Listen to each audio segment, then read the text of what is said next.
Ladies and gentlemen, the secret word tonight is hand. H-A-N-D. Hand? Oh, that's me, huh? You bet your life.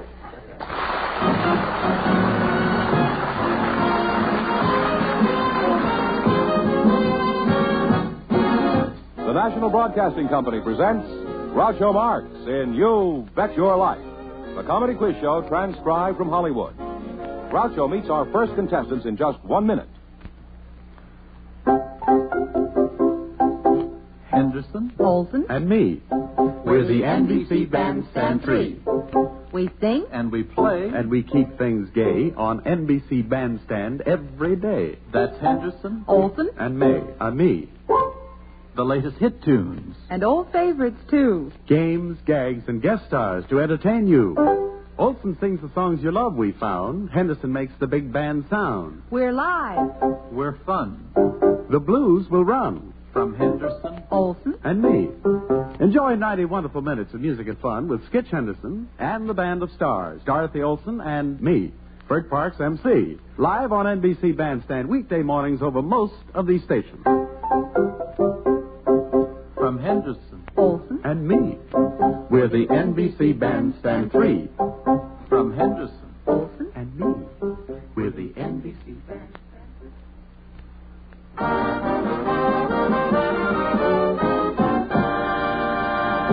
Here he is, the one, the only...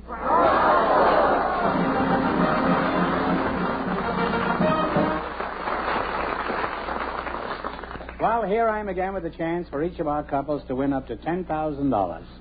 And if any of them say the secret word, they'll win an extra $100. George, who's first? Groucho, I'd like you to meet Angeline Papadakis and Joseph Interligi. So both you in, please, and meet Groucho Marx. Welcome to You Bet Your Life. Say the secret word, and you each take home an extra $50. It's a common word, something you see every day. Angelina Papadakis and Joseph Interligi, huh? Papadakis and Interligi, it sounds like an intersection in Scranton, Pennsylvania. I can just hear a young couple saying, I'll meet you at 3 o'clock in the morning at Papadakis and Interligi. And be sure to bring your switchblade. My name is Joseph Interligi. Interliggi. You can spell it, too. Can you spell it? No, I'm sorry, I can't. Angela, why are you sorry that you can't spell it? You ought to be very happy about it. Angelina, you're taller than Joe, so I'll start with you. I assume Papadakis is a Greek name, is that right? That's right. So I'll dispense with that question. Now, what part of Guatemala are you from? I'm from Enid, Oklahoma. Are you married? Yes, I'm married. Oh, how did you meet Mr. Papadakis? Well, I met him at a Greek baptism. And my future husband, was a godfather. So he was spending all his time with me from then on. Mm-hmm. And my father-in-law wanted him back in San Pedro to tend to business and not in Los Angeles. So he says, hurry up and marry her and get her over with. Well, what business is your father-in-law in? Well, he has 5 liquor stores.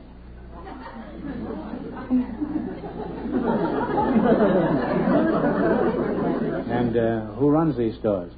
Oh, my husband. Well, would you have married him if he'd had 5 grocery stores? Well, I would have married him if he had 5 banks.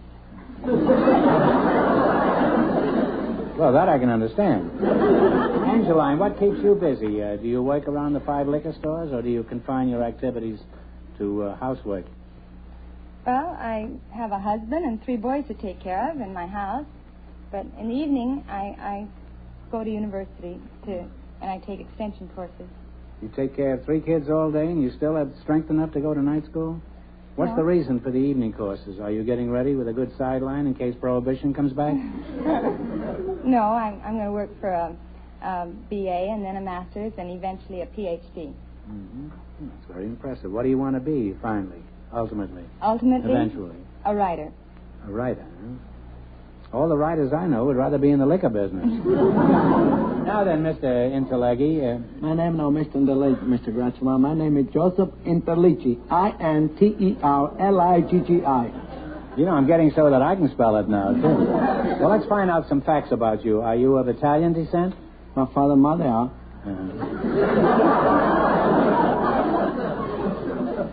Well, where were you born? I'm an Indian. Where? I'm an Indian. What is it like, an I'm an Indian? I don't know, but because I was young. Well, is it anything like it is in Muncie, Indiana? Well, I can't remember because I go away from Emmett, Indiana to Cleveland, Ohio when I was 4 years old. You went to Cleveland when you were 4 years old? That's right. Where'd you go, for the World Series? No, from Cleveland, Ohio, Daddy and Mama taking me to Sicily. Oh. How long were you in Italy? 16 years. Oh. I'm from Sicily. Sicily. C-I...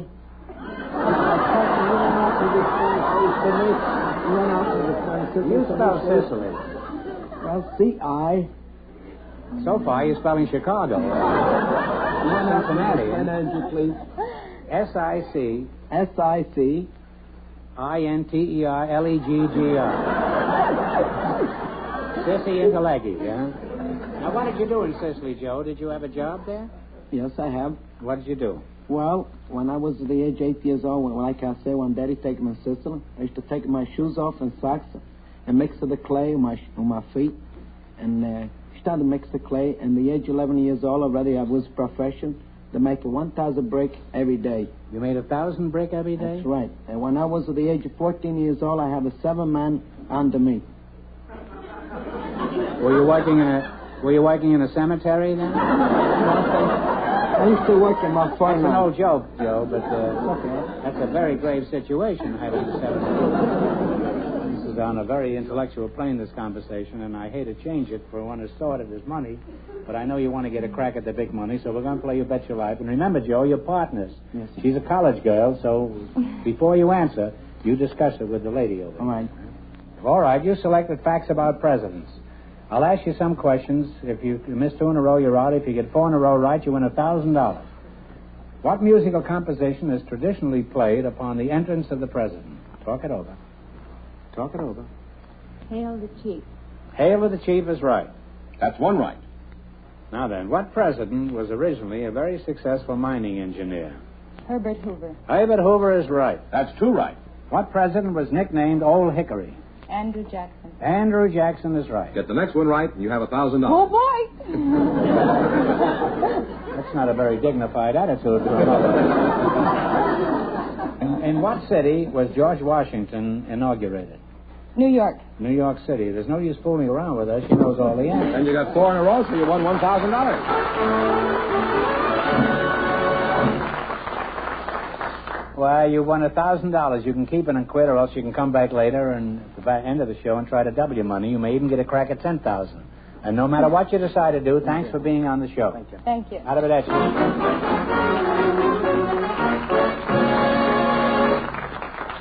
In just a moment, our second couple will join Groucho to play You Bet Your Life. Thanks for your carefulness. Ladies and gentlemen, this is Bob Hope speaking for the National Safety Council, and I just want to say thanks for the memory of winters you have spent without an accident. Your eyes and mind are never blind for all your care is meant, and we thank you so much. Yes, ladies and gentlemen, if you drive with extra care in the wintertime, take a bow. And take a special tip from the National Safety Council. Poor visibility is a great winter driving hazard. Keep your lights, windshield wiper, blades, and defroster in good condition. Keep the icicles off your eyelashes. And see your way through the winter safely. Thanks to your carefulness, you'll keep your winter free of traffic tragedies. And it pays you so much.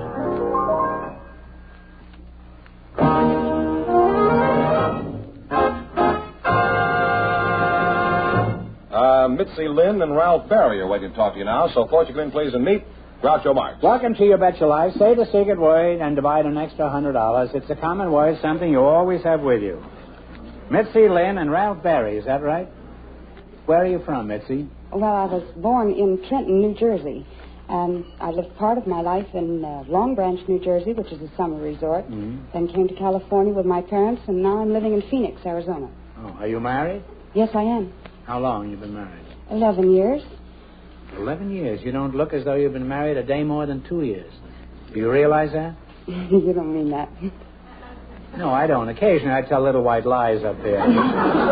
Well, you're a very young-looking woman, anyhow. What does your husband do? Well, during the week he's a barber, but on the weekends he plays drums. In the barber shop? No, He plays drums on weekends, huh? Yes. I guess on weekends it's a relief to look at some skin that doesn't have hair on it.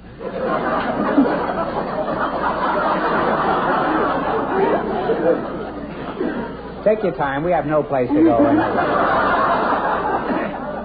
Mr. Barry, there's something familiar about you. You're somebody I should know. Let's see. Barry.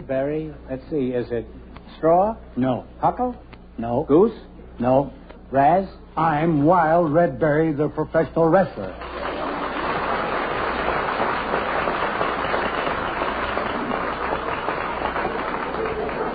Wild Red Barry? I never heard of him. I know who you are, Red. I knew it all the time. I've never seen you wrestle, but I'd like to go to one of your rehearsals sometime. Red, I'm going to ask you a straightforward question, and I expect a crooked answer. Now tell me, is wrestling really fixed? No. I knew I'd get the truth out of you. Now, Red, if you can throw these other wrestlers around like you throw the bull, you should be the greatest wrestler in the world. Have you ever thought of that? I am the greatest wrestler in all the world. You are. On what basis do you make this modest claim? Have you ever won anything of importance? I mean in the ring. Groucho, for your information and edification, I was world's light heavyweight wrestling champion 3 times. I was junior heavyweight champion of the world 1 time. I was champion of all Texas. I was Central States heavyweight wrestling champion and Heart of America heavyweight wrestling champion. Is that sufficient evidence? How do you account for your success, Red? You don't seem to be particularly large and muscular. How can you beat all these gorillas? Are you better at memorizing the script? Because of my brilliant intellect. Because I cause my opponents to proceed into stated bewilderment, genuine uncertainty, and disturbing sense of inferiority, and on the horns of dilemma, and I paralyze, pulverize, terrorize, demoralize, eradicate, destroy, demolish, ostracize, and drive them to the sodden depths of despair, and right through the mat. You're just talking to Dad, is that it? Have you had any mishaps in the ring? I mean, have you ever had any bad bruises? I have had my ribs broke, my collarbone, my shoulders, my hands are broke up, my teeth knocked off.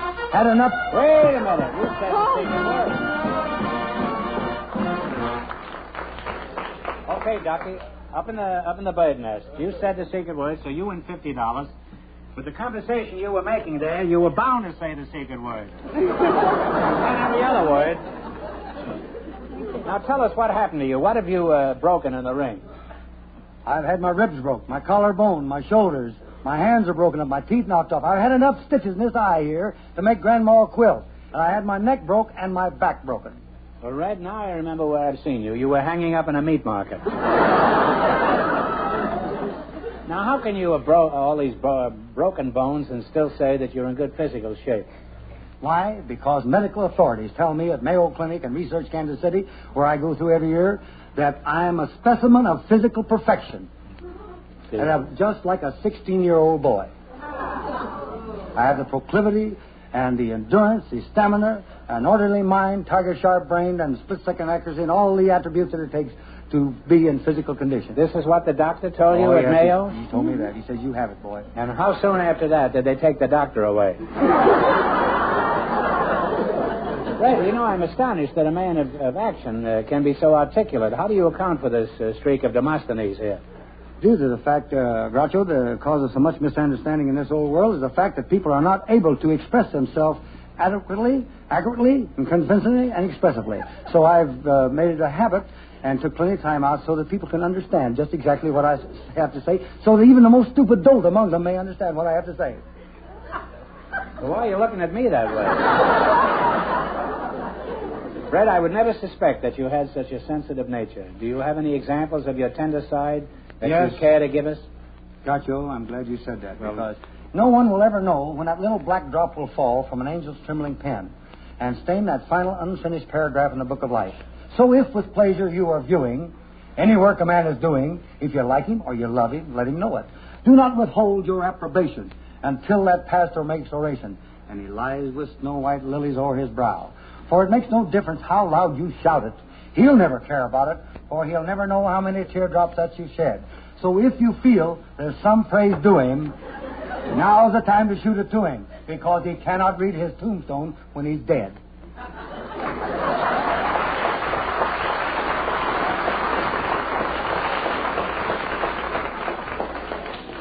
If you don't get the Pulitzer Award for poetry this year, there's something screwy going on at Columbia University. Fred, that was simply beautiful. There isn't a dry eye in the house. In fact, I'm afraid to look. I wouldn't be surprised if nobody's left in the house. Hello out there! Well, this has been a most enlightening evening. It's one of the most enlightening evenings I've spent in years. I'm still in the dark, but it sure has been enlightening. Now, let's play You Bet Your Life. Will you throw Mr. Fenneman over your shoulder? No, he wouldn't do that. I'm glad. All right, now, you selected folk tones and old-time favorites. The orchestra will play the tune. You tell me the name of it. If you miss 2 in a row, you're out. If you get 4 in a row right, you win $1,000. Tell me this name of this old favorite. Play, Jack.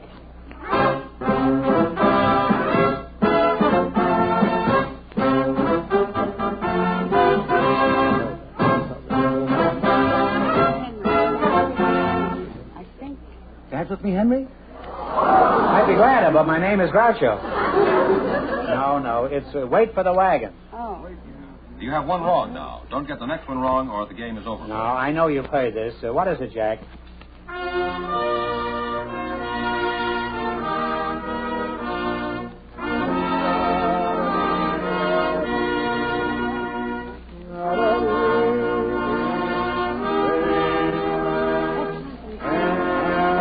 Tenting tonight on the old campground. Camping on the old... Well, that's close enough. Tenting on the old campground.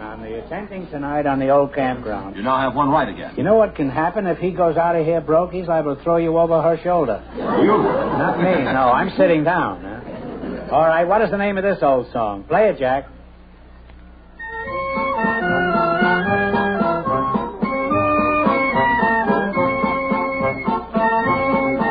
Where has my little dog gone? I don't know, but that's the right answer. You have 2 right now. Now, what is this one? Hit it, Jack.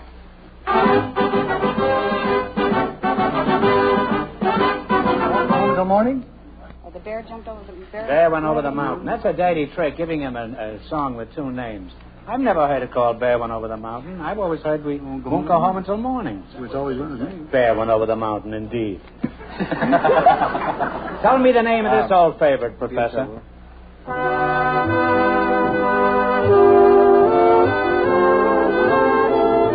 What is it? My old Kentucky home. No, I'm sorry. That's where the bear went over the mountain. I think you got 4 in a row, so you win $1,000. You want to...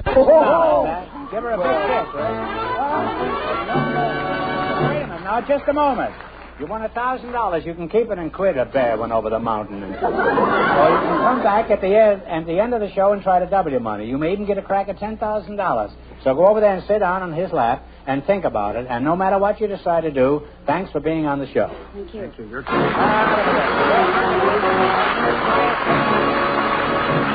We'll find out if any of our contestants will try for $10,000 in just a moment.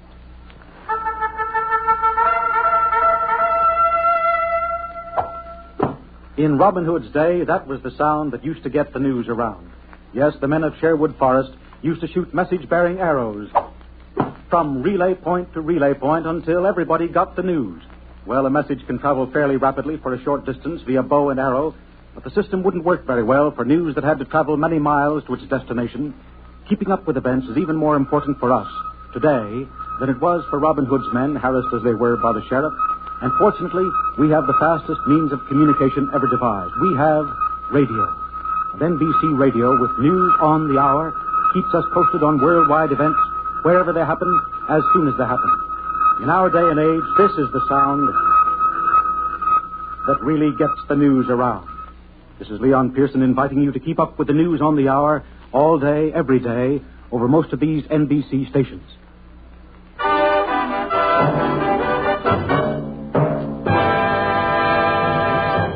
Groucho, Mitzi Lynn and Wild Red Barry have decided to keep their winnings, but our first couple wants to tell us their decision, so here they are, Mrs. Papadakis and Joseph Interligi. Would you come in, please? Interlegi.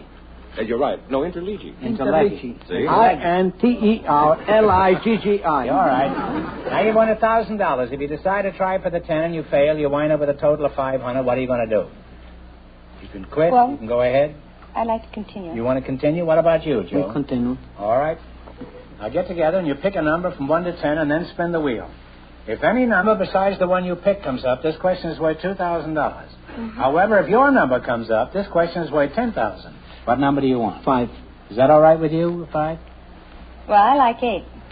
Well, take 13. We'll give you 8. You want 8? 8. 8, all right? All right. Give it a Thanks. time.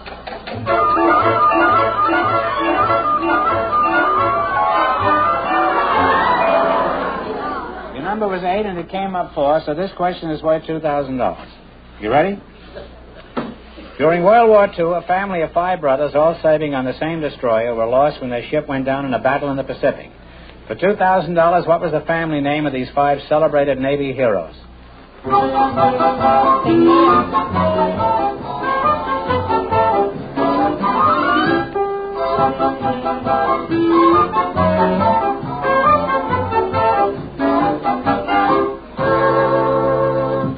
Mr. Ingelaghi, what is the answer? I don't know, Mr. Ratchet. What's the answer? I saw the movie, too. Well, I don't know. it's the Sullivans. Sullivan boys. That's right. I'm sorry you Sorry. missed it, but you wind up with a total of 500. That isn't too bad. Congratulations, and thanks for being with us.